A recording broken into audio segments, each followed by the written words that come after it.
Hailey Bieber, Billie Eilish, Kylie Jenner, Bella Harris, Millie Bobby Brown. These women have all been, at one point in time, girls that Drake was close to when they were underage, some as young as 14.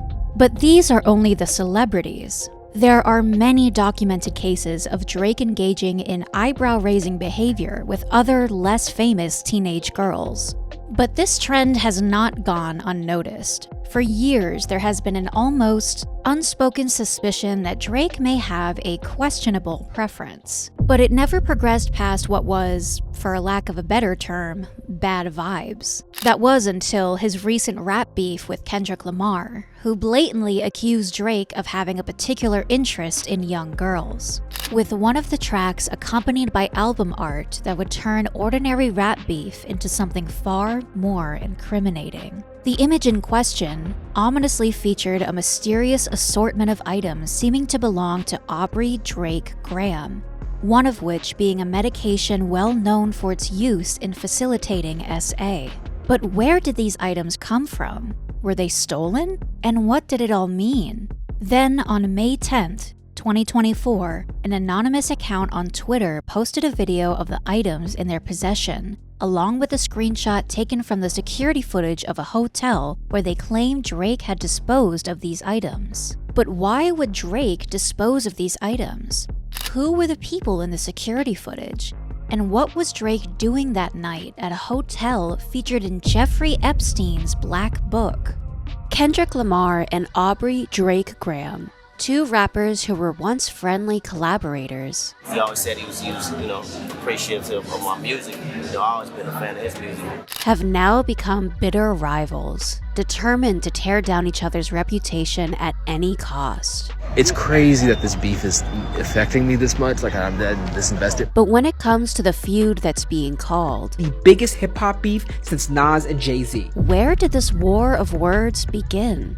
Well, despite a few veiled callouts over the years, both rappers had always stopped just ahead of making things personal. And that meant the current beef wasn't instigated by either camp, but by a third party, J. Cole. Yep, the rap war took place in October 2023 when J. Cole was featured on the Drake song First Person Shooter, where he talked about himself, Drake, and Kendrick rapping. Love when they argue the hardest MC. Is it K-Dot? Is it Aubrey? Or me? We the big three, like we started a league, but right now I feel like Muhammad Ali. In March, Kendrick responded to J. Cole's assessment, rapping in the track Like That on Future and Metro Boomin's collaborative album We Don't Trust You, that there was no big three, just big me. The verse also more directly came for Drake, who compared his body of work to Michael Jackson's on First Person Shooter, with Kendrick rapping that Prince outlived Mike Jack, seemingly suggesting that his legacy will outlast Drake's, the same way Prince outlasted MJ.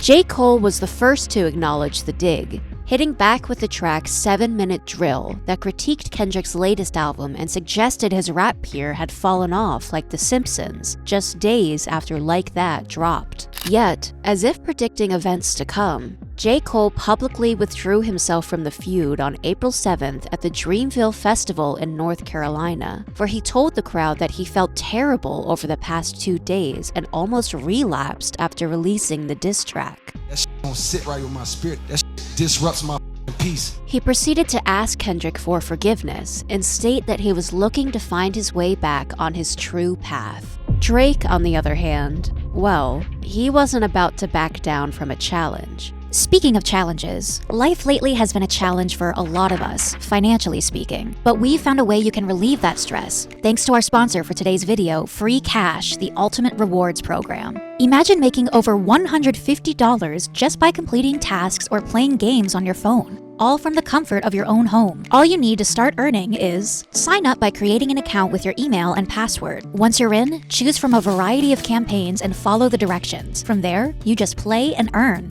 Our favorite campaign is playing mobile games, especially the adorable merge games and decorating games. Once you've accumulated enough coins, cash out for money, gift cards, coupons, gaming items, and more. To show you how easy this is, check out the balance of our account. We made $67 just from playing this merge game last week. Depending on the game, this can take a few hours to a few days. And if you're the competitive type, you can climb the leaderboard to win $500, which is being awarded daily to top players. So, if you already love spending time on your phone, consider getting paid for it. Click the link in the description or scan the QR code on the screen to get started with free cash. Now, back to the story.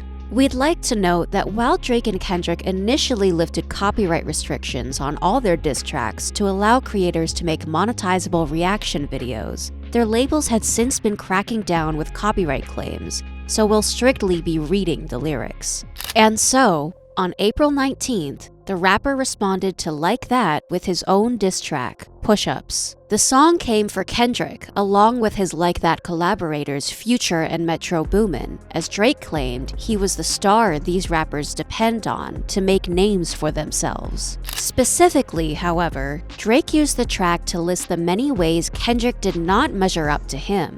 Not in terms of success, not in terms of money, and as the song's cover art and lyrics made clear, at just 5'5", not in terms of stature either. How the F you big steppin' with a size 7 men's on? But more damagingly, Drake claimed that despite Kendrick's effort to never sell out, all we ever wanted was to be the biggest underground artist of all time, the only rapper to ever win a Pulitzer Prize had become a puppet to the mainstream. You better do that mother effin' show inside the biddy. Maroon 5 need a verse, you better make it witty. Then we need a verse for the Swifties. And, as Drake repeatedly taunted throughout the song, half of the earnings for these releases allegedly went to Kendrick's former label, Top Dog Entertainment, led by Anthony Top Dog Tiffith. Top say drop. You better drop and give him 50. Drake went on to state that while this beef was uneven in terms of numbers, what the F is this, a 20v1? He wasn't worried about Kendrick, who had positioned himself as the prince to his Michael Jackson. What's a prince to a king? He is son.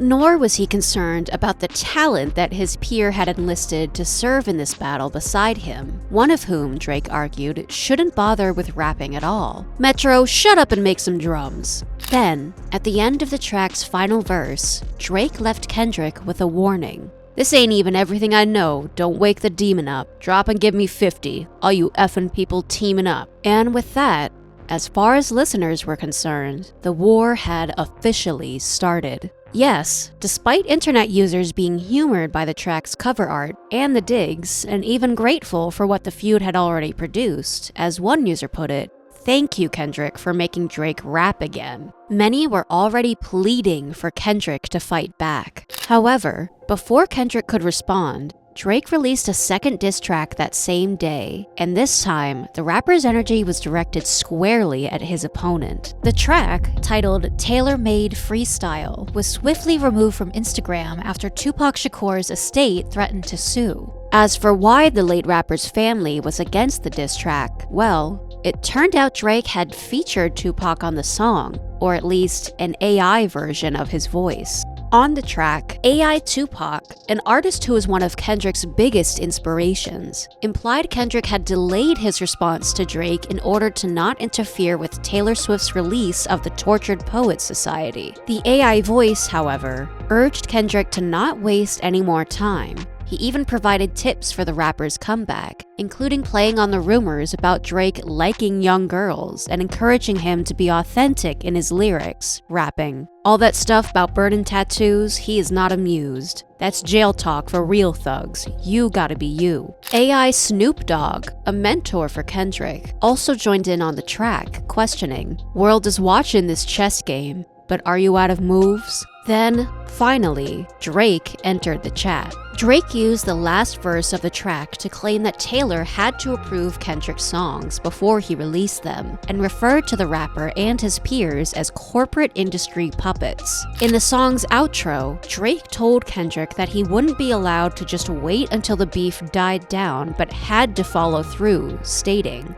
"I know you're in that New York apartment. You struggling right now, I know it. In the notepad doing lyrical gymnastics. You better have a mother effing quintuple entendre on that stuff." And on April 30th, it seemed Kendrick provided just that. See, the title of Kendrick's drop, Euphoria, potentially had layers of meaning. As fans pointed out, it could be referencing the HBO teen drama that had not only received flack for its overly suggestive portrayal of teenagers, but was also tied to Drake in more than one respect. Not only is Drake an executive producer on the TV show Euphoria, but that show has a theme of adults messing with young girls. Could be a reference to the rumors around Drake. There was also the definition of Euphoria displayed in the cover art to the track that could have been expressing that Kendrick was not fazed by the beef, but rather elated. Even the example sentence stood out to fans. They had almost a week to recover from the Euphoria of Tuesday series winning victory. Kendrick dropped this song on a Tuesday and he's basically saying that he's already won round one. Bro literally got murked with one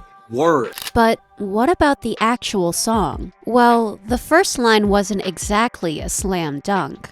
Woo, she my man, see me if you back. Or at least, not until it was reversed. Everything they say about me is true. The audio originally came from The Wiz, a 1978 all-black version of The Wizard of Oz. The full line delivered in the film by Richard Pryor, who played the titular role in the film, was, "Everything they say about me is true. I'm a phony." If fans were correct, Kendrick was using the audio to call Drake a fraud. But what was so inauthentic about his opponent? Well, perhaps this had to do with Drake's good guy persona. After all, according to what the rapper's ex-lover Shay G said in 2014, she realized this was a facade after posting an Instagram story of the items he bought her, which led to a confrontational text. He puts this image out that he's this guy that I respect women and I this and I that, but really you're not. You're disrespectful and you threaten chicks, and that's the real issue here. He texted me saying,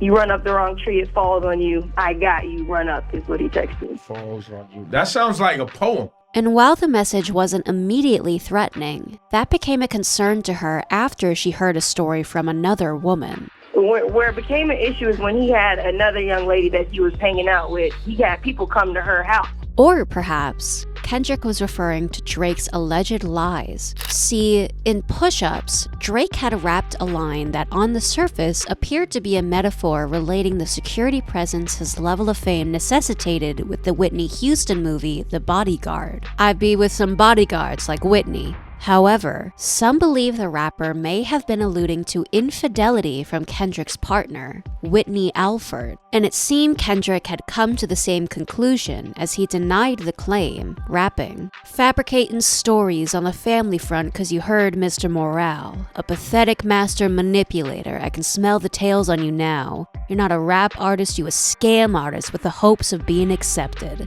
However, according to Kendrick, Drake wasn't as calculated as he thought. In fact, Kendrick claimed he could predict his angle, and if this was heading where Kendrick thought it was, he suggested that Drake stop while he was ahead. "No, you a master manipulator and a habitual liar too, but don't tell no lie about me, and I won't tell truths about you." Kendrick also used the track to question the authenticity of his opponent's street credit. After all, Drake had appeared in an anti-firearm violence campaign for his home city of Toronto. Remember the friends I've lost as great teachers, you know, and I apologize if I ever used their teachings in vain, you know? Yet, the rapper had used that same violence he preached against in his lyrics. And this brings us to the powerful emotion that's at the center of the feud for Kendrick.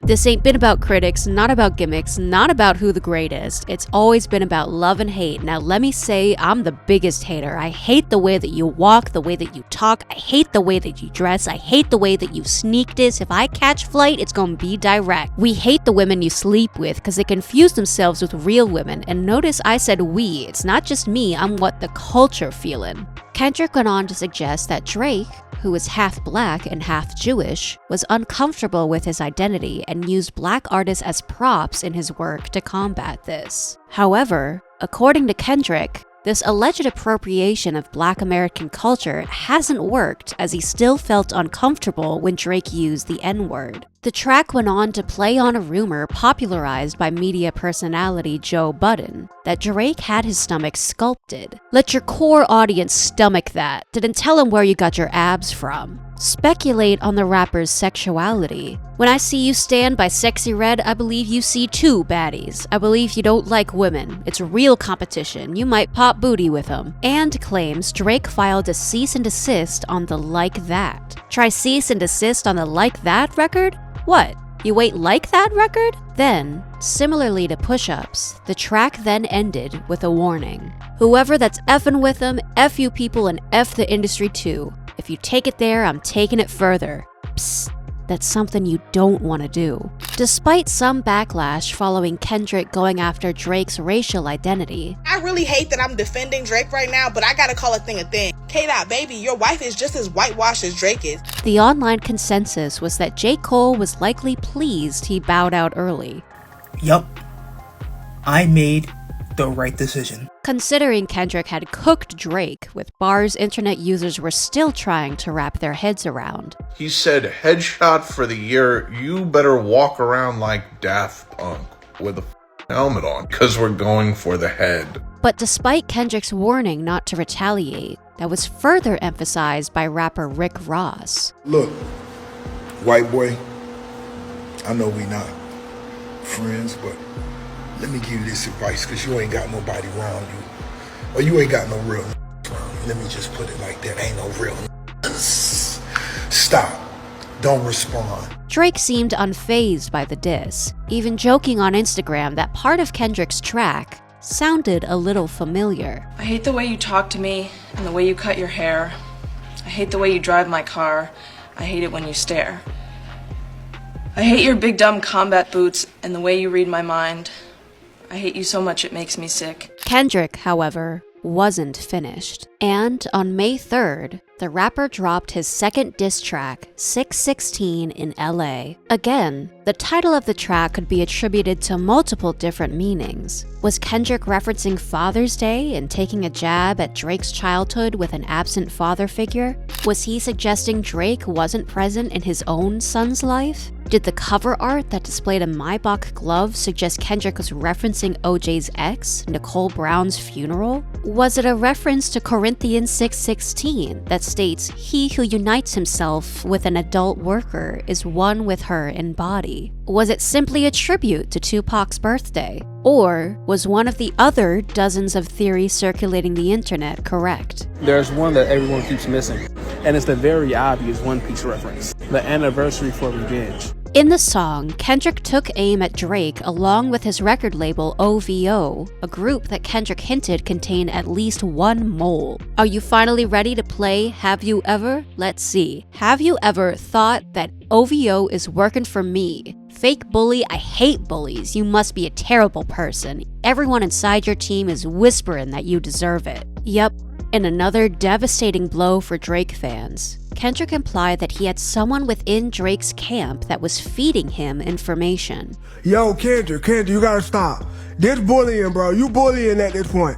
You gotta stop. And true or not, it was enough to fuel suspicion. The point that's clear here is Kendrick Lamar is trying to unsettle the crown that lies on top of Drake's head. We all know kings are paranoid. In order to get there, you gotta step on people on your way up. Kendrick Lamar is saying that there are cracks in the operation. Playing off of Drake's tailor-made diss, 616 in LA was co-produced by Taylor Swift's producer, Jack Antonoff. But that wasn't all. Dennis Graham is Drake's dad, and for those that don't know, a lot of Drake's family is involved in music. His uncle, Willie Mitchell, is a renowned Memphis music producer. 616 samples What a Wonderful Thing Love Is by Al Green. Bro, it's produced by Drake's uncle. Drake released his next diss that same day, titled Family Matters. The track used melodies from Buried Alive Interlude, a song Drake and Kendrick collaborated on for Drake's second studio album, Take Care. As for the lyrics, well, according to Drake, J. Cole was the only one who was losing sleep over Kendrick. The rapper then went on to suggest that without paperwork, everything Kendrick said about him was baseless. And while his peer might critique his work as shallow,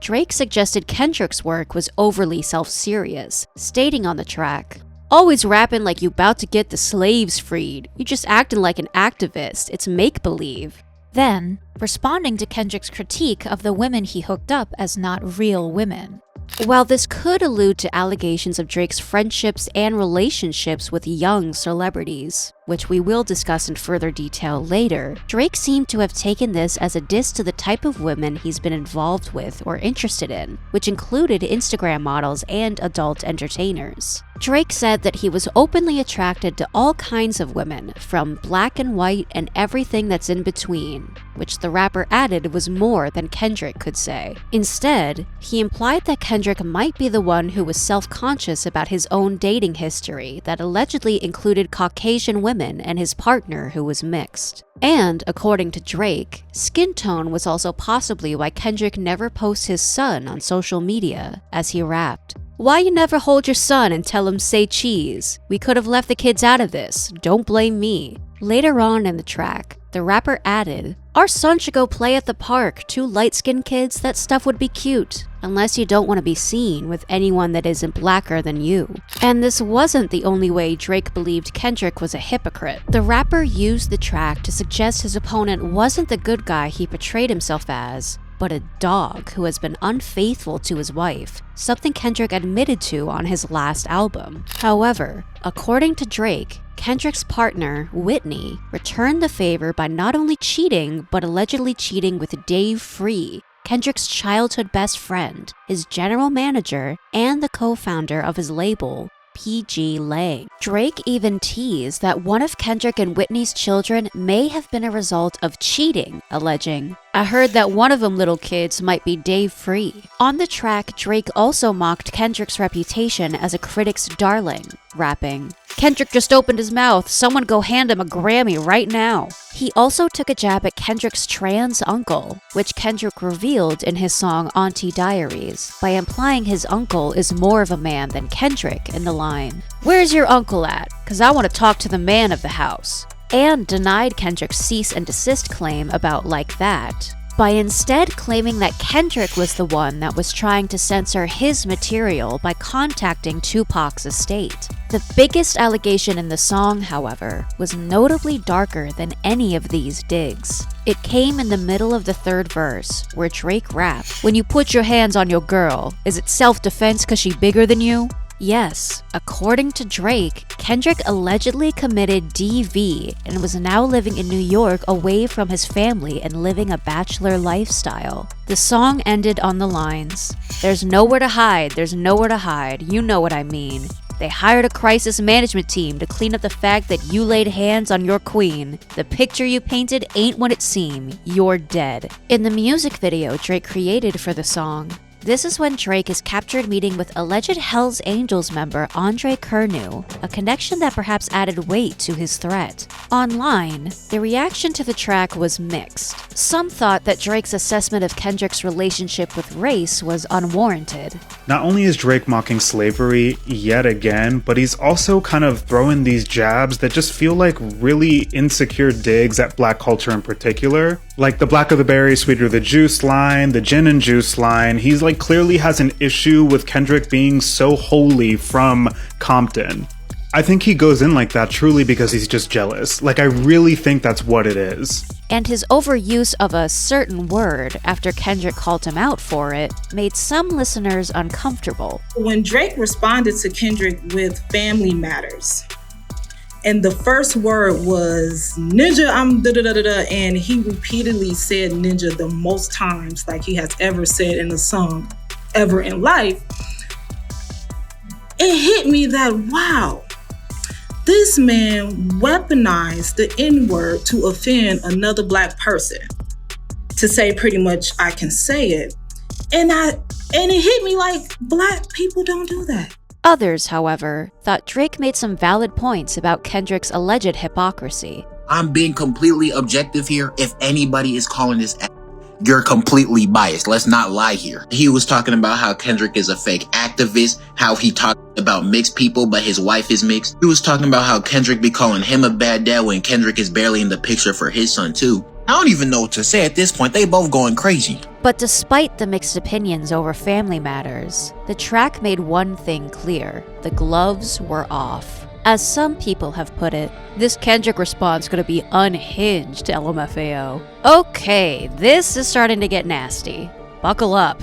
at the point of no return. But what was Kendrick going to come back with? Well, one Reddit user had a prediction. Kendrick is about to call this man a criminal, lol. Then, just 45 minutes after Drake released Family Matters, Kendrick dropped Meet the Grams. And even from the cover art, it was clear things were about to get personal. See, while the Maybach glove in the cover of 616 in LA initially appeared to be an OJ reference, the cover for Kendrick's latest track was an extension of that. But then we get this as the cover art for Meet the Grams, and it's the full picture.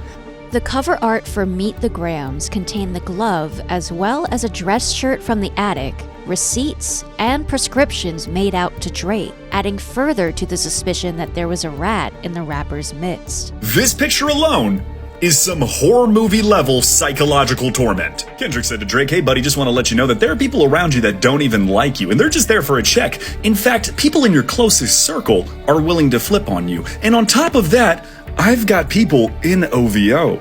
One of the medications was Ozempic, a treatment used for type 2 diabetes that's been co-opted by Hollywood as a weight loss medication. The other medication was Zolpidem. Drake previously mentioned using a similar medication to treat his insomnia, rapping in his 2023 song Evil Ways. Zopiclone, baby, I can't rest without the sleeping aids. But while some came to that conclusion at first, initially I thought, okay, he put this here to really push on this idea that Drake is paranoid, he can't sleep.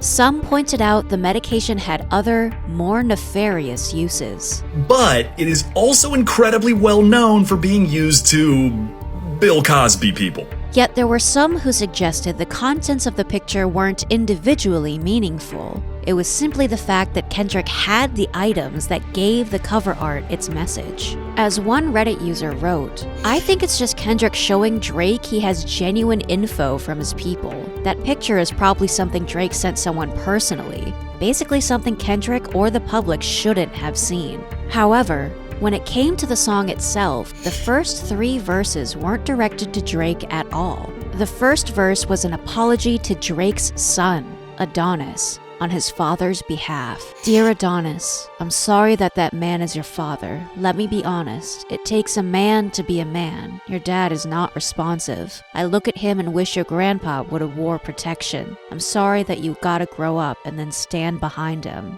The rapper then extended a few words of wisdom to the child that might not be imparted through his father's behavior, such as to never enlist the services of adult workers, to not code switch, and to not take shortcuts in life. Even if it don't benefit your goals, do some push-ups, get some discipline, don't cut them corners like your daddy did. F what Ozempic did. The second verse was directed to Drake's parents, in which Kendrick claimed their son was a sick man with sick thoughts, and compared him to Harvey Weinstein, a man who's been convicted of SA among many other things. He alleged Drake has perverse interests when it comes to being intimate with black women, likely alluding to Drake's SA case. See, back in 2019, Drake paid $350,000 to an exotic dancer named Layla Lace, who claimed the rapper forced her to perform an intimate act during his Boy Meets World tour in 2017 that required her to spit into a cup and then measure it.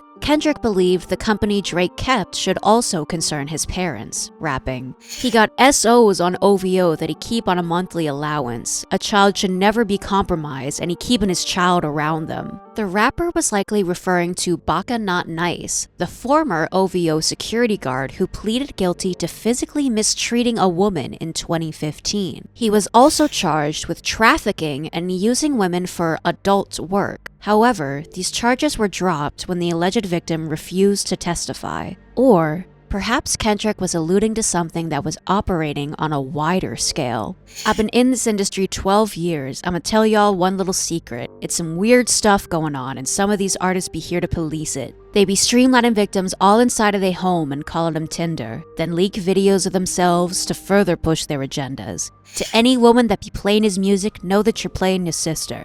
Or better, you're selling your niece to the weirdos, not the good ones.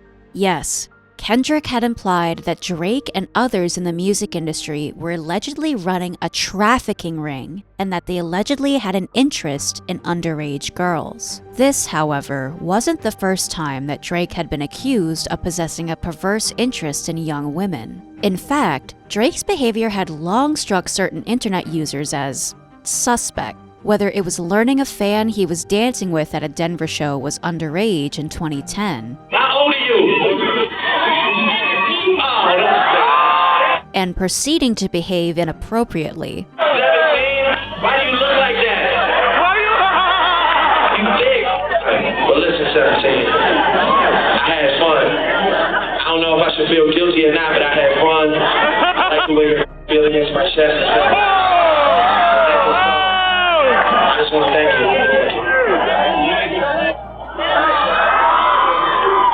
Or his friendships with young women in the industry, like befriending Billie Eilish when she was 17 years old. Drake is like the nicest dude I've ever spoken to. I mean, I've only texted him, but he's so nice. Or Lil Cece, who was one of the many young girls Drake allegedly started following as a teenager when she was just 15 to 16 years old. Really, the only artist I reached out to was Drake. I never met him, never spoke to him. I don't know why he's been following me for the past 6 years. I don't know why, but I'm sure we all can figure out. Many feared the worst of the rapper's intentions, and while none of these women accused Drake of crossing a boundary, according to Drake's alleged dating history, he had a pattern of pursuing women he first became acquainted with as teenagers, like Bella Harris, Kylie Jenner, and Hailey Bieber. Yes, there are photos of Drake and Bella Harris that date back to 2016, when she was 16 years old and he was 29 years old. During Rihanna's 2016 Anti-World Tour, Drake laid his head on Bella's shoulder. She captioned the post, "Too good, heart." During Drake and Future's 2016 Summer 16 tour, Drake held Bella's waist. She captioned the post, "Last night with this legend, #Revenge Tour." During the 2016 AMAs, the two posed for a photo, which Bella captioned, "Congrats tonight, Drake." Interestingly, when Bella turned 17 years old, she modeled in Drake's brand OVO, in a bathing suit to be precise. The following year, when Bella turned 18 years old, she posted a photo with her arm around Drake, captioned, "No place I'd rather be, heart." That same year, Drake was allegedly spotted taking Bella on a private dinner date where he supposedly waited for the restaurant to clear out before dining in. As for Kylie Jenner, back in 2013, then 26-year-old Drake performed at Kylie's Sweet 16 birthday party, placing a gold chain on her and gave her a kiss on the cheek. 5 years later, in 2018, rap artist Future teased an unreleased version of his song 20 Hoes featuring Drake, where both artists used Kylie's name as a new term for a side piece. The following year, in 2019, when Kylie was 22 years old, she was allegedly hanging out with Drake romantically after splitting up with Travis Scott. And finally, Hailey Baldwin, now Bieber. In 2016, the same year Drake befriended 16-year-old Bella Harris, he was also seen getting friendly with 19-year-old Hailey. The duo reportedly had dinner together before clubbing into the early hours together, to which they left the club at the exact same time in separate vehicles. That weekend, they were reportedly seen getting cozy and allegedly hooked up at Drake's Memorial Day party. Alleged sources at the party claim the two were an item. And while Hailey seemingly denied the rumors by revealing at the iHeartRadio Much Music Video Awards that Drake is just a great friend, she also mentioned something interesting, that she's known Drake for a long time. It turns out when Hailey was 16 years old, she was also present at Kylie's Sweet 16 party where Drake was invited, possibly where they met.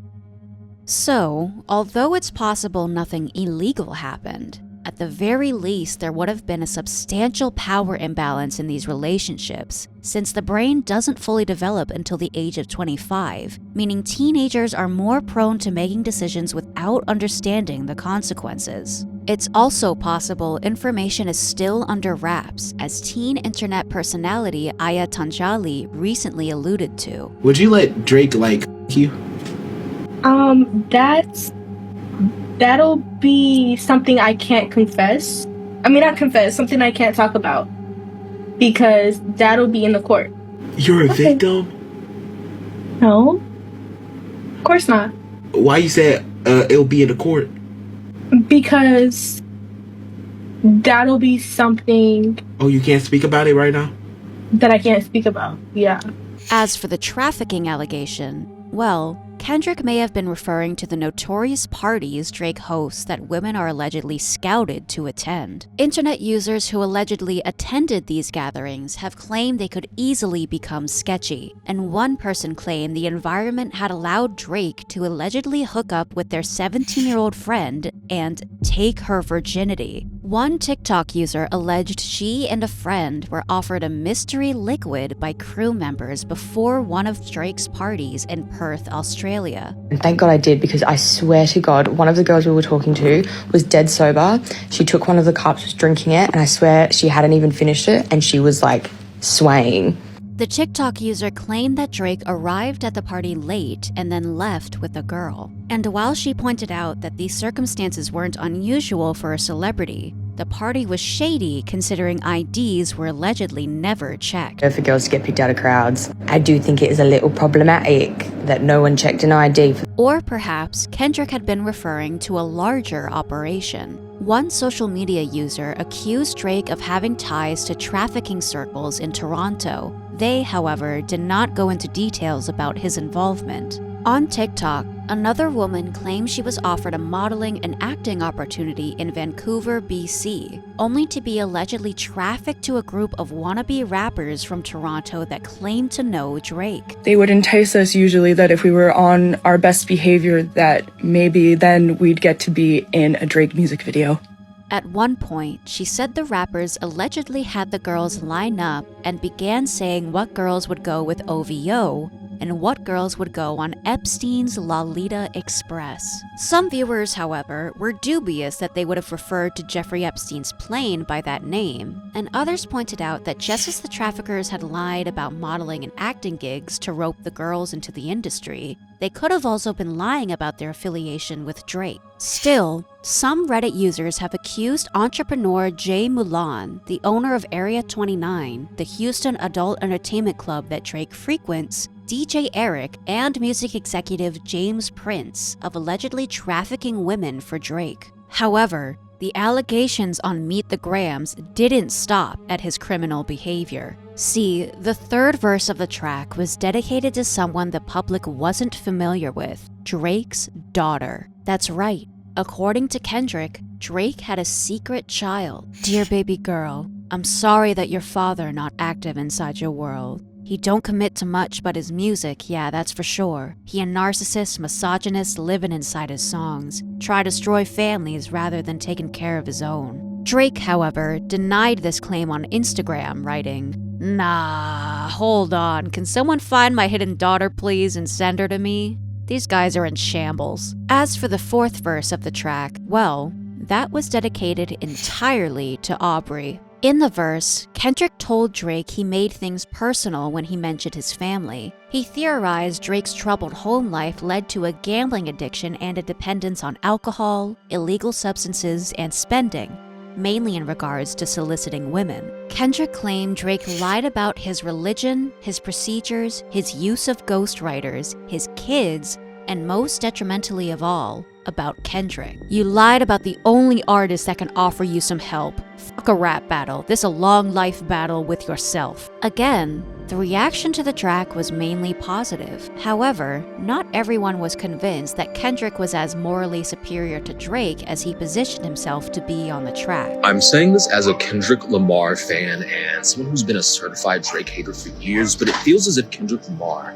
has primed his fan base to be blindingly trustworthy in his moral high ground. Yes, according to TikToker Christian Divine, the only allegation Kendrick levied against his opponent that, if true, made a difference was trafficking. Everything else, from Drake's drinking and gambling problem to his Playboy antics, were traits the rapper had already owned. That's what every Drake album is about. This is who he is and is not pretending to be anything else. And that meant this was all in keeping with Drake's rap persona.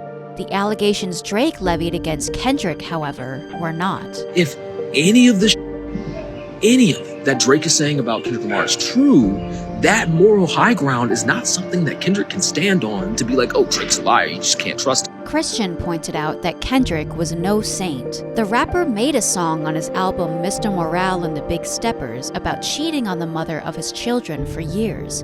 He featured Kodak Black on the same album, a rapper who pleaded guilty to first-degree assault and battery against a teenage girl to avoid a greater charge of SA. And while Kendrick tried to paint Drake as a liar, Christian was unsure whether that label could be applied to the rapper. He wasn't lying about his child. He had planned this whole Adidas rollout, which is like scumbaggy and capitalist, but that he was going to announce his son and then announce an Adidas line after his son. He lied about his body. Like, he didn't. The only thing he even refuted was that he had gotten a nose job. You're not required to tell people when you get cosmetic surgery. He said he lied about the ghostwriters. Drake didn't. He actually fully credited his ghostwriters. The actual drama there, if you remember correctly, and the reason why Quentin Miller was mad is that he gave them a terrible record deal. And as someone who's not religious, being like, you lied about your religion, especially from the perspective of like somebody who very much so sympathizes, Kendrick Lamar sympathizes with the Black Israelite movement, to say like, oh, this Jewish man is lying about his religion, rubs me the wrong way. As for Drake's allegations about Kendrick had previously denied the claim he had become physical with a woman in Las Vegas. That person, whoever made that up, owes an apology.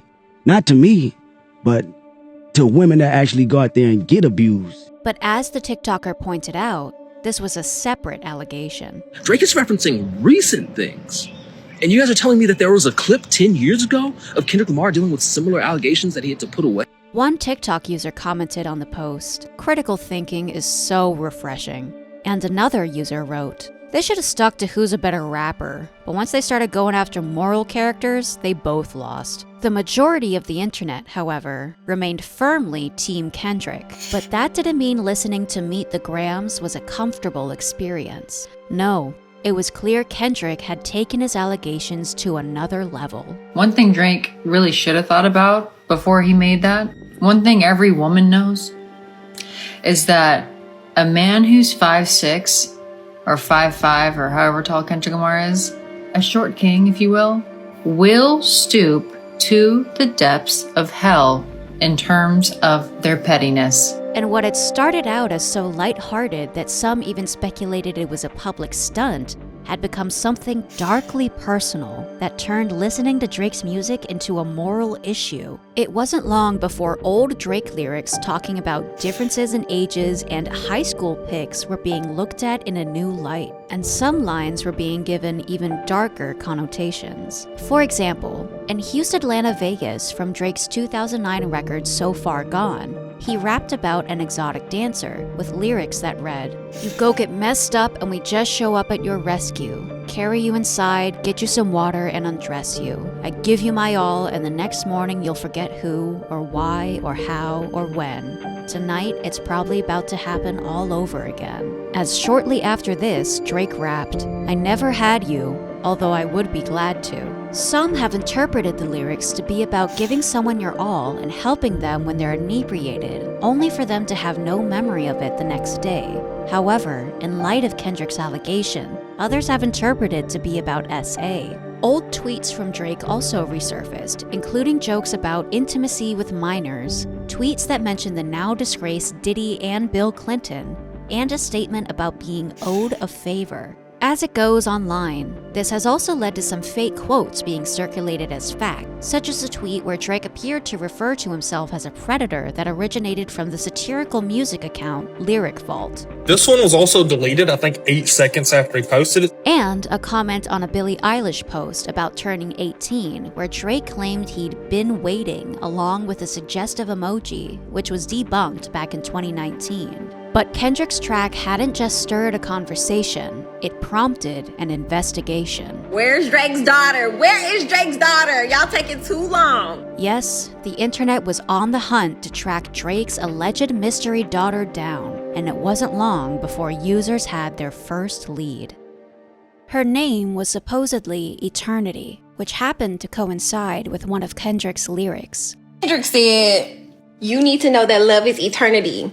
Shorty's name's supposed to be Eternity. A tweet from Drake from 2012 that simply said, "baby girl," meant that if this was his child, she would be around the same age as this post. And screenshots from the child's since privated Instagram profile linked that child with the rapper as she wore his merch and even allegedly appeared in one of his music videos as an extra. Is it a coincidence?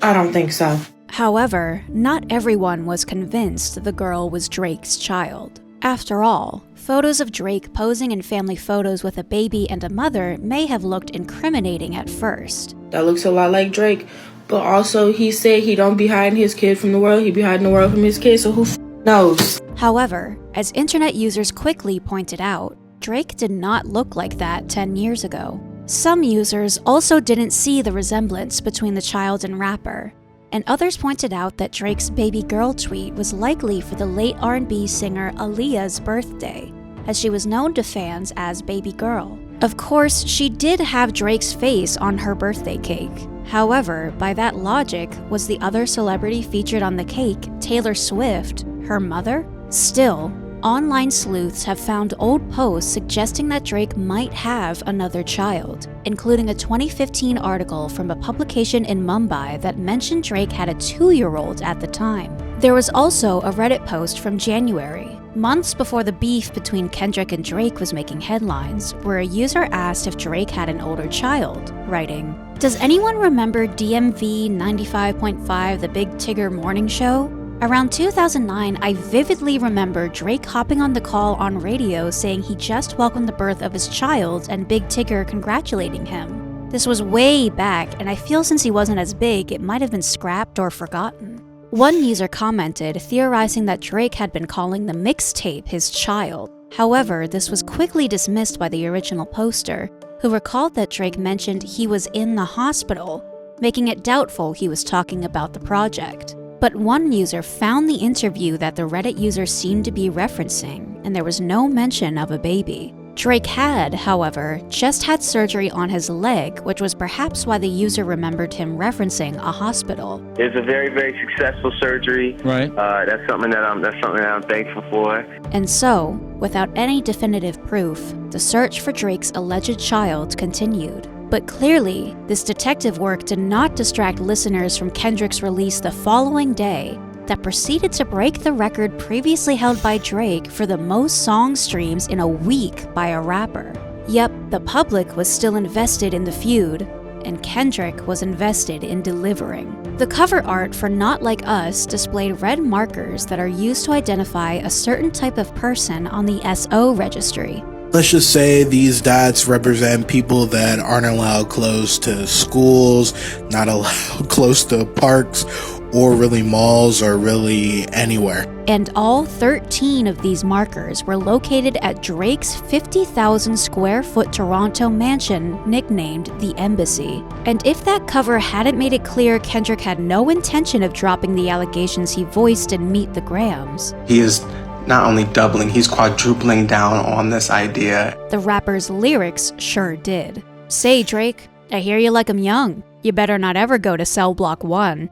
To any women that talk to him and they in love, just make sure you hide your little sister from him." According to Kendrick, predators move in flocks, and he used the song to call out Chubbs, OVO's head of security, for receiving Drake's hand-me-downs, a line that potentially referred to women, or rather, girls. Kendrick also called out Baca, directly this time, for his weird case and the rapper Party Next Door, who was arrested after trying to cross the Canada-US border in 2017 with illegal substances. In an oddly danceable moment of the track, Kendrick didn't beat around the bush when it came to what he believed that made the members OVO. Certified lover boys, certified pedophiles. Why he trolling like a bee? Ain't you tired? Trying to strike a chord and it's probably A minor. On the track, Kendrick then threatened Drake not to perform in Oakland where Tupac used to live after using his AI on tailor-made freestyle. You think the Bay gon' let you disrespect Pac? I think that Oakland show gon' be your last stop. Kendrick also uses the song to tease that there was more information he could dig up on Drake if his opponent wanted to continue this battle. Rabbit hole is still deep, I can go further, I promise. In the third verse, Kendrick went back to race, calling Drake out for using the word slaves while having a history of allegedly using black artists to up his street credit. No, you not a colleague, you a colonizer. And from the beat, bro, this is trash. I'm a head bobbing. To the lyrics,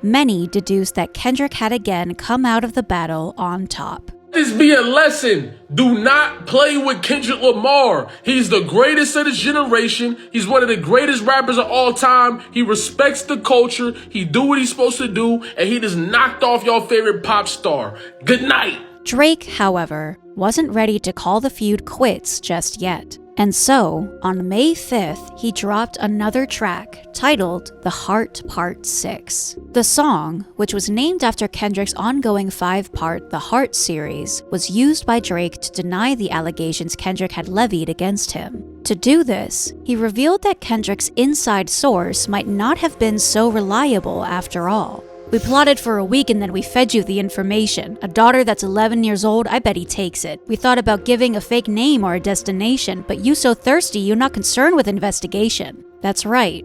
In a plot that sounded like it was drawn up by an anime anti-hero. It's just as I expected. Ever since Control dropped in 2013, I knew you hated me.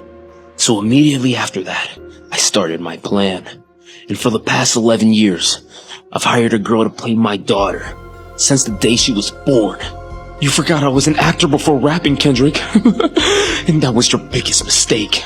Drake alleged the daughter rumor had been fabricated by his own team, and that wasn't all he claimed Kendrick got wrong. Even the picture you use, the jokes and the medication, the Maybach glove and the drug he uses for less inflation, master manipulator, you bid on the speculation, you dumb and reactive, I'm petty with dedication. He went on to question why Whitney hadn't denied the allegations of DV, suggesting that she hadn't because they were true. After all, as Drake pointed out, Whitney was following Dave Free on Instagram, but not Kendrick. Drake proceeded to rap that Kendrick hadn't seen his kids in 6 months and that Dave had left a heart emoji under pictures of one of their kids, as was pictured in the track's cover art. Kendrick's allegations that Drake was a danger to young women, according to Drake, those had about as much weight as a TikTok conspiracy video. This Epstein angle was the stuff I expected. TikTok videos you collected and dissected instead of being on some direct stuff. The track then took a twist, as Drake went on to suggest Kendrick was projecting due to his own SA. I've never been with no one underage, but now I understand why this is the angle that you really messed with. Just for clarity, I feel disgusted. I'm too respected. If I was effing young girls, I promise I'd have been done arrested. I'm way too famous for this stuff you suggested, but that's not the lesson. Clearly, there's a deeper message. However, in Kendrick's song Drake was referencing, Mother I Sober, Kendrick confirmed that he wasn't SA'd, making the point Drake was going for moot. Drake went on to rap, Drake is not a name that you gonna see on no SO list, easy does it. A line that hinted at the hypocrisy of Kendrick sampling a song by Eazy-E, a registered SO, on Like That. As for Drake, well, the rapper claimed he was interested in Kendrick's wife, not teenagers like Millie Bobby Brown. While the reference to the Stranger Things actress might have appeared out of the blue, Drake was likely referencing a past controversy regarding their friendship. See, in 2018, when Millie was just 14 years old, the actress revealed on a red carpet interview that Drake was her new bestie. We just texted each other the other day and he was like, I miss you so much. I was like, I miss you more. Details of this friendship led to suspicion online that the rapper was grooming the teen. From their private text messages. What advice does he give you? Like, what does he say?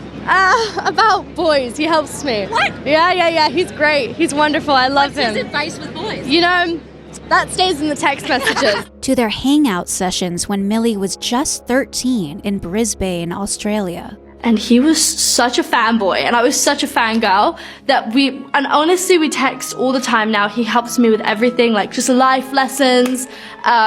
He's amazing. He's a great human being. And we went to dinner afterwards, and we had dinner the next day, and then we met in Sydney. Millie, however, denied that their relationship was anything beyond friendship, and Drake's song Another Late Night called the people bringing up Millie in his comment section weirdos. Drake also used the Heart Part 6 to claim, "I don't want to fight with a woman attacker, it feeds your nature." However, he made sure to add, "If you still bumpin' R. Kelly, you could thank the savior. Said if they deleted his music, then your music is going too. A hypocrite." Drake was referencing the reports from 2018 that Kendrick had threatened to pull his music from Spotify after the platform proposed pulling music from convicted trafficker R. Kelly and confessed DA'er XXXTentacion. Yet, as Kendrick fans have pointed out, it was Anthony Top Dog Tiffith, the CEO of Kendrick's record label at the time, that threatened to pull the rapper's music if Spotify didn't get rid of the policy. The Heart Part 6 ended with a spoken outro from Drake where he encouraged Kendrick to fact-check the information he used. You know, at least your fans are getting some raps out of you. I'm happy I can motivate you, bring it back to the game, but just let me know when we're getting to the facts. Everything in my stuff is facts. I'm waiting on you to return the favor. When it came to the public reaction to the track, listeners weren't impressed. Drake implying that Kendrick was projecting felt like a low blow. In response to allegations of being a child pred, you bring up someone else's essay when they were a minor? I mean, I know everything is fair in rap. That's just a little goofy to me. And overall, the song seemed rushed. I don't know why he would respond so quickly. I don't know why he would do that. I think that his ego got to him, and there are people in his corner that are like, you gotta get it out. You gotta get it out. And it's not because they have his best interest in mind. It's because they want to see this all fall to the ground. As for Drake's defense of himself, well, it wasn't exactly a touchdown given his past behavior. I didn't touch minors. I think 11 was 17. I didn't know how old she was. What about you kissing Kylie at 16? Yeah, but I didn't date her, so I've never been with kids. I don't think that's how that works, man. And listeners weren't sold on Drake's supposed master plan to supply Kendrick with fake information. You telling me that you planted possibly career-ending information into this very viral situation that all the internet is watching in this climate? I just don't really believe that because I feel like Kendrick would quadruple check before he made some type of claim like that. But if Drake did indeed plant it and Kendrick fell for it and all that, well, then that is a major L on Kendrick's part for sure. I just don't think he would do that. I'm sorry, where's the evidence? Well, it turned out some did have evidence that they'd supplied Kendrick with this information. It just wasn't a member of Drake's team. But we'll get to that soon enough. Since Drake's release, there's been silence from both camps, which means, for now, the battle is over. So, who won? If YouTube was a determining factor, Kendrick most definitely came out on top, with the rapper receiving a substantial number more likes on his tracks and Drake a substantial number more dislikes. Largely, the public seemed to be in agreement as Drake fans switched over to Team Kendrick, even if that meant covering up a tattoo of the former with the latter. And stars, including Drake's former teen pal Billie Eilish, seemingly sided with the Pulitzer winner. They not like us. They not like us. They not like us. And while some internet users believe that Drake's tracks had been overlooked, Drake was supposed to be that guy that nobody had respect for, right? And that he was just a hit maker and he only makes women or music for women. And that's all he was, right? Except y'all favorite rapper just dropped 4 diss tracks against the hitmaker. Why? Because Drake got under his skin. like that collaborator Metro Boomin was decidedly not amongst those supporters. In fact, the rapper has dedicated his Twitter to calling Drake out.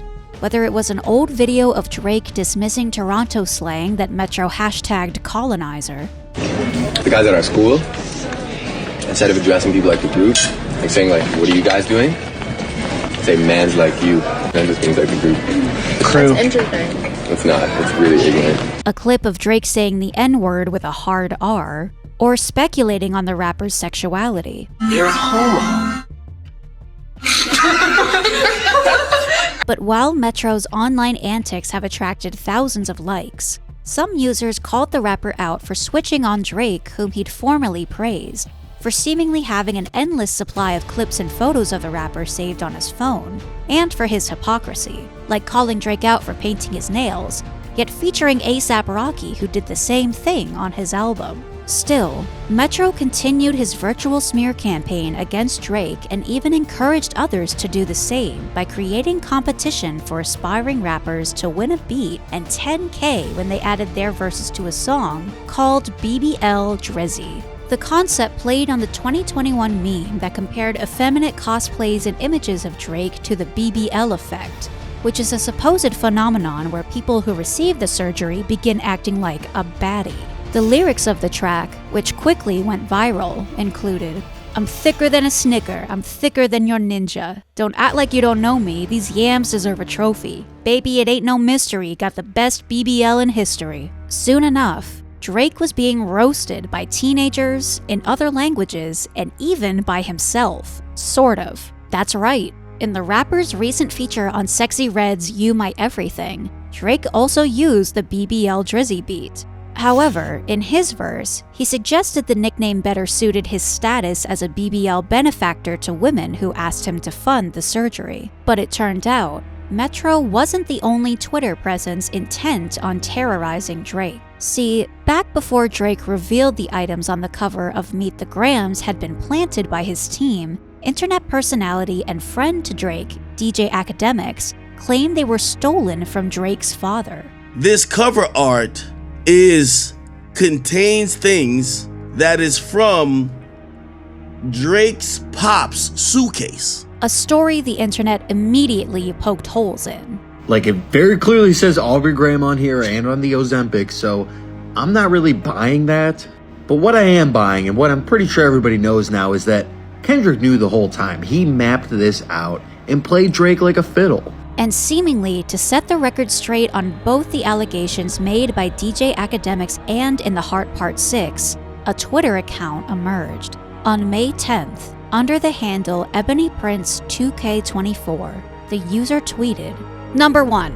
King Kendrick Lamar is not a liar and I am not a thief. Number 2. Mr. Aubrey Graham, Drake, and Mr. Livingston Allen, Academics, have until noon Monday, May 13th, 2024 to retract your claims of theft, or my attorney, Miss Adrienne Edward, and I will exhaust every legal option available." But what was of more interest than the tweet was the video the user attached to it. In the clip, an old Panasonic laptop played the Meet the Grams video while the camera panned to a Brooklyn Eagle newspaper to confirm the date as May 8, 2024. The footage then exposed a receipt for over $60,000 from a store called Popular Jewelry, a business card for someone named Nadine Gauzen, the same shirt from the Meet the Grams cover art, the box the Ozempic came in, the Zolpidem, and a prescription not pictured in the Meet the Grams cover art for Adderall, all prescribed to one Aubrey Graham.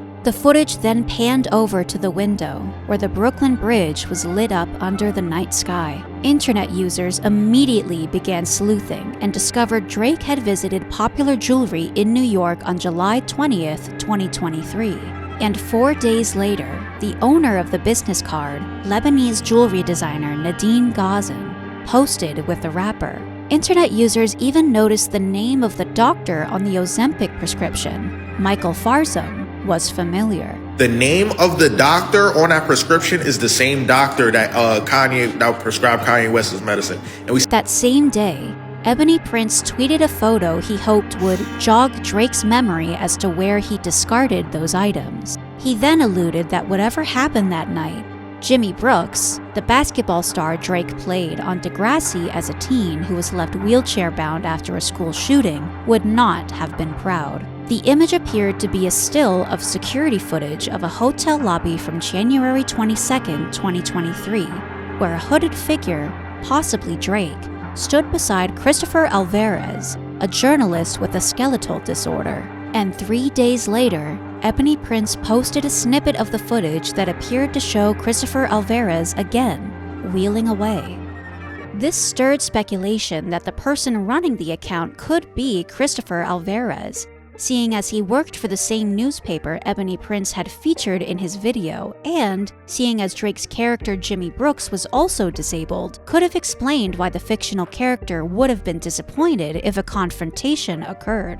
And suspicions were only heightened when the journalist began liking comments on his Instagram asking what Drake had done. However, some Reddit users pointed out that the journalist liked most of his comments, many of which weren't about Drake. And for his part, Christopher Alvarez has spoken out to deny that anything like that occurred. I don't know what any of this means. He recently told the Brooklyn Eagle regarding the theories the CCTV footage of him had prompted. According to Christopher, he was with Drake on January 22, 2023 at the Mark Hotel, where the rapper played him beats. And while he was in no position to vouch for his character outside of their brief conversation, he could say he was not violated in any way. I've had the privilege to be with Drake, Kendrick Lamar, and other celebrities who have been very nice to me, but I don't understand where it all got blurred with the fans. He acknowledged that there were rumors a hotel security guard was fired for letting him wait in the hotel instead of outside, and said that he believed this was true.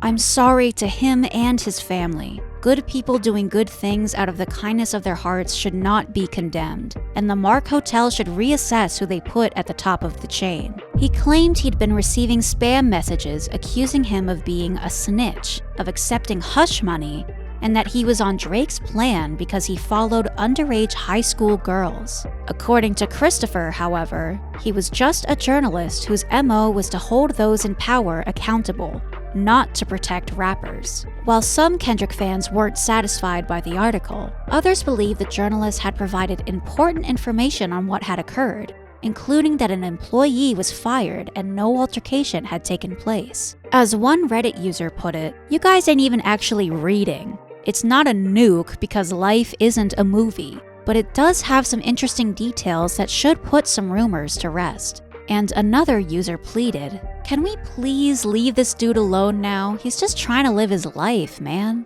However, there was at least one user who was thoroughly displeased with Christopher's response. After the article was posted, Ebony Prince tweeted, "I am disappointed in Mr. Alvarez, but we all know the saying, birds of a feather," an insinuation some connected to the Kendrick lyrics from Like Us, where he rapped that predators move in flocks. More recently, the account posted more footage of Christopher Alvarez leaving the hotel, tweeting, "So how many beats again, Mr. Alvarez?" One user replied, "Oh wait, I get it now. Alvarez claimed he listened to beats. I went back to the original video to see if I missed something and I looked at the timestamp. He arrived at 3:19 and left at 3:20, literally 1 minute later, right?" However, another user pointed out, "Issue is, you never shown us when Chris Alvarez entered the building.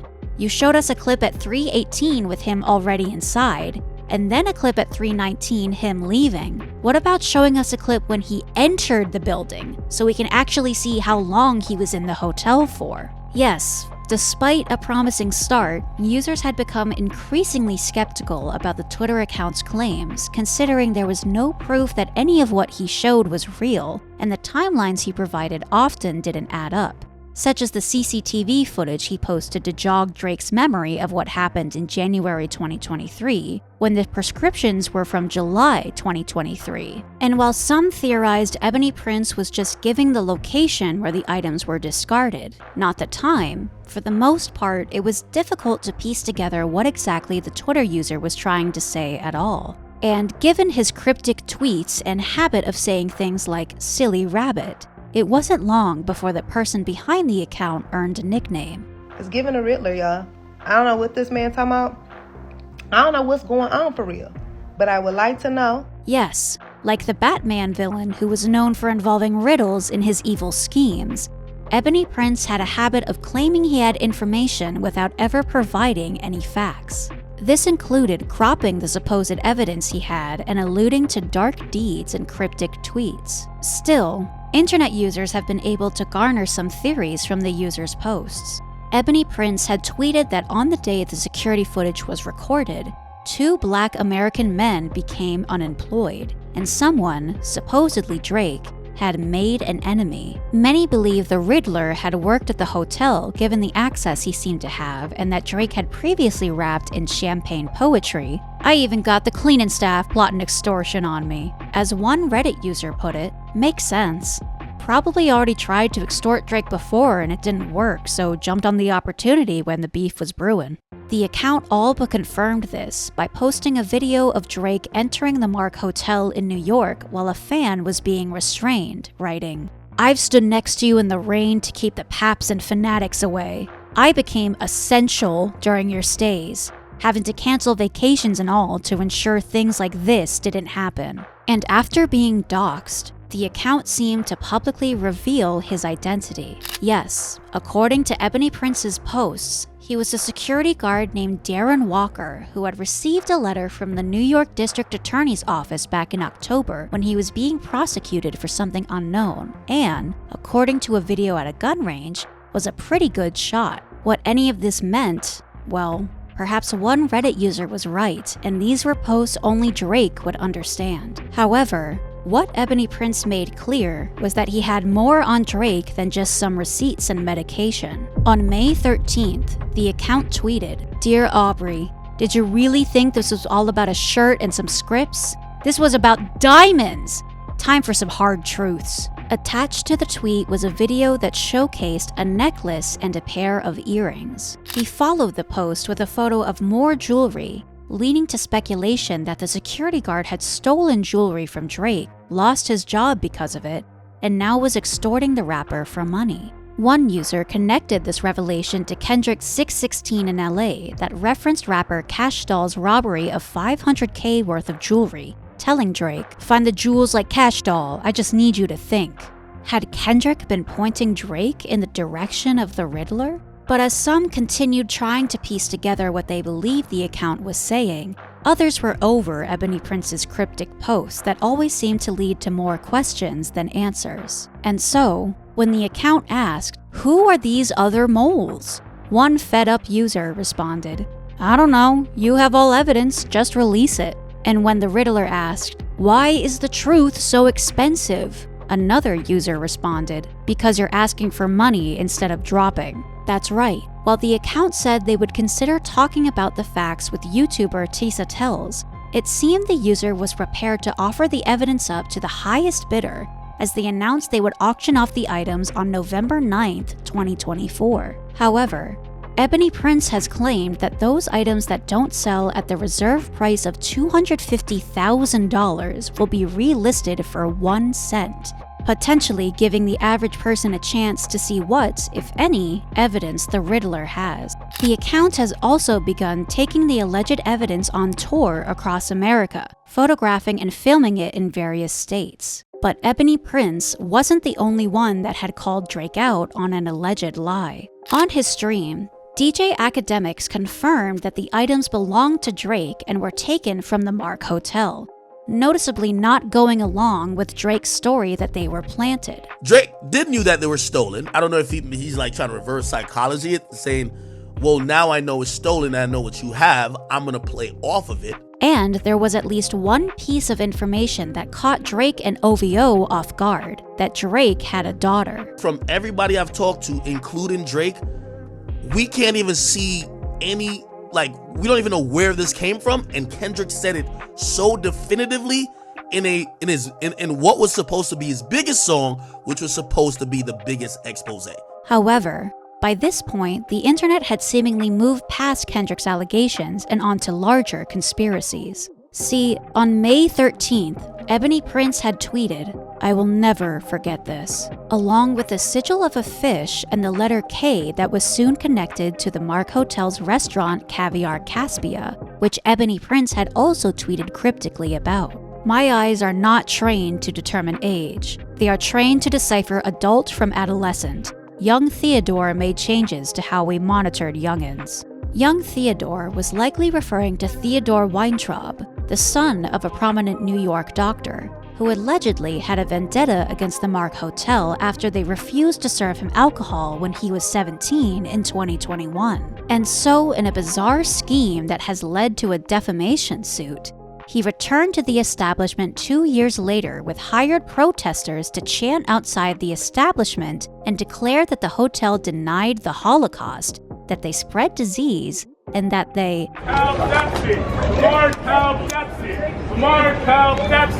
Interestingly, it turned out that the hotel could be found in Jeffrey Epstein's Black Book. And fueling suspicion that the Mark was a nefarious establishment, the originally Paris-based restaurant it housed had a "what happens at Caviar Caspia stays at Caviar Caspia" policy. Naturally, this meant that when people connected one of the dates that Ebony Prince tweeted to a private party Drake supposedly hosted at the Mark Hotel, the worst was assumed. And when a photo of Drake leaving the hotel in a dog mask, along with an old reply to the image from a user that wrote, "Woof woof, Drakey poo," it wasn't long before the internet began tying Drake's stays at the hotel to an alleged pet play special interest. However, others pointed out this could have just been promotion for his album For All the Dogs. Still, when DJ Academics was sent a video when streaming and viewers heard dogs whimpering, this led some to further disturbing conclusions. One Twitter user commented, "Jesus, y'all are real-life weirdos." Another replied, "Sound like Drake's the weirdo, bruh." However, to those who watched the stream, it was DJ Academic's dog who recently had surgery that users were hearing, not a disturbing video. And soon enough, even the internet personality was fed up with the theories that the Ebony Prince account seemed to fuel with vague statements. Y'all Kendrick fans and weirdos who hate Drake, y'all are hearing and entertaining possibilities of some weirdo having proof that Drake is running a string and all y'all is just doing it for likes and retweets. How about y'all say, let's get this info to the cops? Send it to the cops. Otherwise, shut the f up. In fact, DJ Academics wanted to stop the rumors at the source. When I find out who you are, I'm gonna terrorize you for life. Actually, I kind of have a good idea of who you are. I'm hiring a private investigator. We're gonna get at you, right? I don't give a f about what Drake got going on, what Kendrick got going on. I will terrorize you for life. But it wasn't just DJ Academics' association with Drake that's led many to dislike the internet personality. See, Academics has made some questionable comments. And as long as a chick got a college ID, she's getting I don't care if she's 17, I don't care if she's 17 and a half, I don't care if she just turned 17, she's gonna get this. Then, there was a recently resurfaced live stream of the creator from last year, where a woman could be heard screaming for help in the background, cries that are too disturbing to play on YouTube. The internet personality denied that anything had happened, tweeting, "Fake news. This video is a drunk woman who never got intimate by nobody friends, lol. She's screaming because she's seen blogs posted a clip of me talking about her and it made her look bad. Try again." However, in a separate incident in 2023, a woman named Fauzia Abashi came forward with allegations that she was essayed by DJ Academics and his friends after the streamer allegedly defamed her by publicly claiming that the act was consensual and that he wasn't involved. For you to pretend that you didn't do anything, that I just went to your house and I'm just like we didn't know each other for 2 years. DJ Academics is currently being sued by the same woman for essay and defamation. Meanwhile, Kendrick was facing his own supervillain of sorts. A website called okliar.com recently surfaced online, listing Kendrick's alleged lies, which allegedly included lying about his lifestyle, DV, chasing clout, his truth, Drake starting this, having paperwork, cheating, teaming up to get a #1, buying bots, and about others. But the site wasn't just words. It also featured a video from 2014 of the alleged security guard from the Hard Rock Hotel in Las Vegas, the place where Kendrick was accused of becoming physical with a woman. The security guard explained that she was called up to a room in the hotel because a woman was frightened. When she arrived at the room, the guest was bloody and wounded. Half of her face was like blown out, pretty much. She claimed she then learned who was allegedly responsible. Come to find out, she was with a certain rapper who had her. Was his first name Lil? No, his first name was Kendrick. Kendrick Lamar? Yeah. Kendrick fans have suggested the claim is bogus, since Kendrick allegedly stayed at the Aria Hotel, despite performing at the Hard Rock Hotel. His hands weren't bruised after the alleged incident, and he acted like everything was normal the next day. Drake fans, however, weren't so sure. Why would someone make that up and then publicly say it? And in the video, you could tell that she's hesitant to say Kendrick's name. But as recent events have proved, this battle is no longer limited to the virtual. On May 7th at 2 a.m., there was a shooting at Drake's Toronto home that left a security guard in critical condition. An incident that led one reporter to what many are calling an on-air Freudian slip. Lots of questions tonight about a security guard who was shot outside the mansion of the rapper, I should say, Drake in Toronto. The next day, police were again called to the estate after receiving reports of another altercation between security guards and an intruder.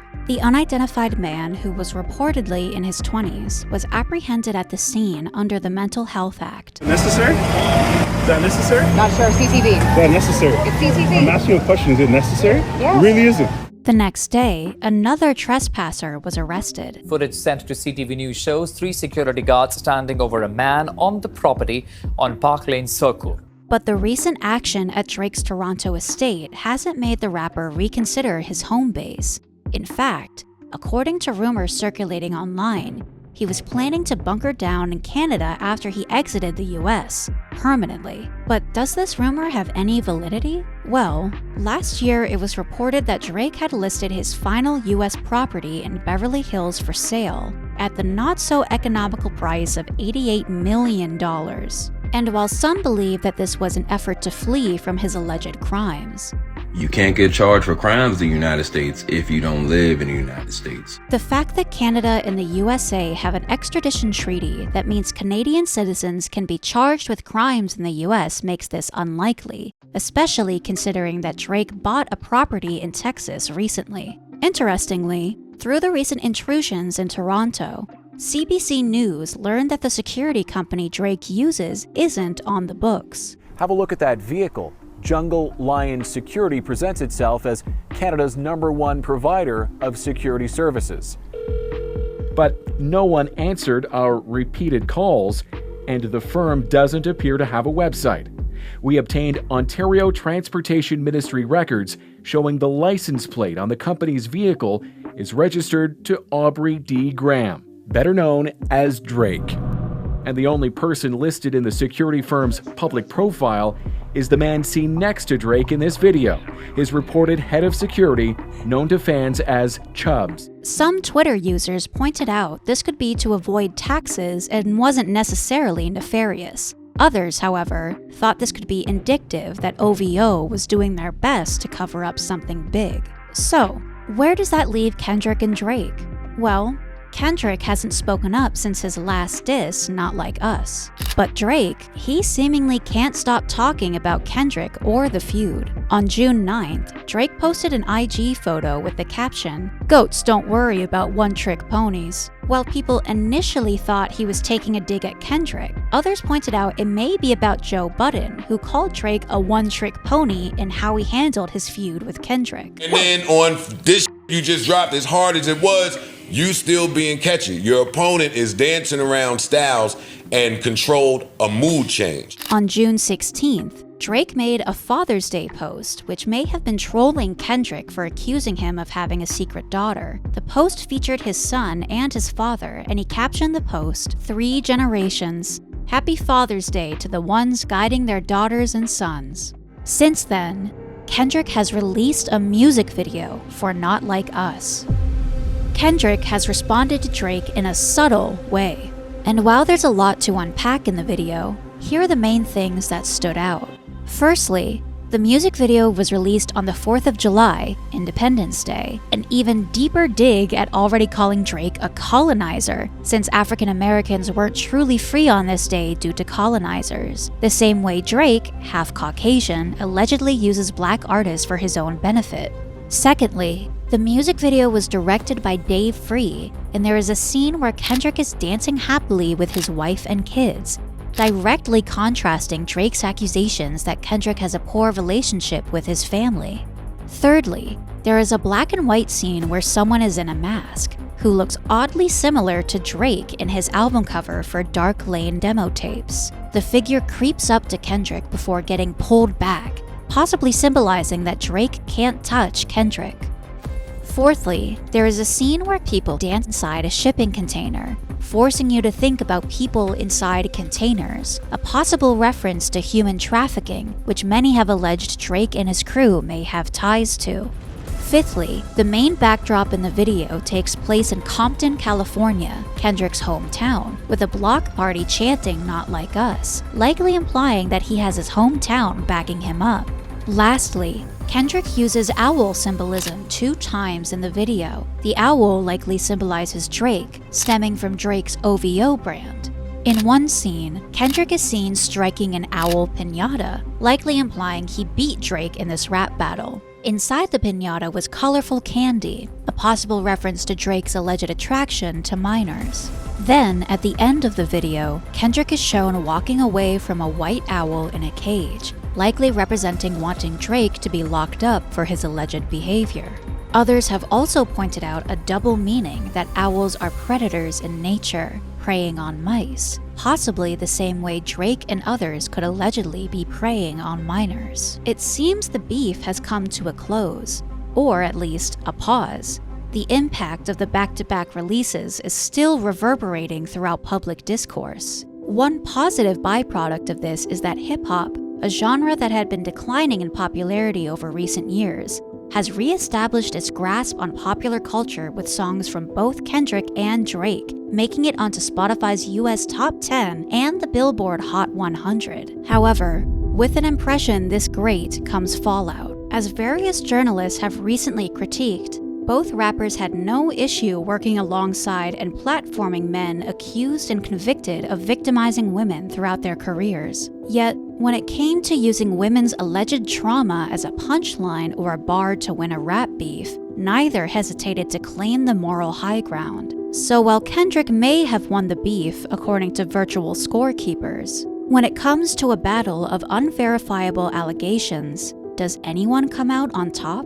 The Kendrick versus Drake beef has certainly left the internet with strong feelings. Do you think anyone's still siding with Drake? On both sides. For Kendrick Lamar to come up at the end of Meet the Grams with all this, you're just a troubled man, you have drinking problems, I'm the moral superiority, what you need is therapy and religion and ayahuasca, it doesn't hit for me. However, so long as the search for answers... Okay, so here's what we know so far about Drake's daughter. Well, alleged daughter. Turns up empty. I feel like I'm in the group chat, but I don't have any contact. How this feud will reshape both rappers' legacies remains to be seen. This is the story of Kendrick Lamar and Aubrey Drake Graham, 2 rap heavyweights who decided there was only room for one at the top. Before you go, don't forget to check the link in the description or scan the QR code to join Free Cash to start turning your free time into cash.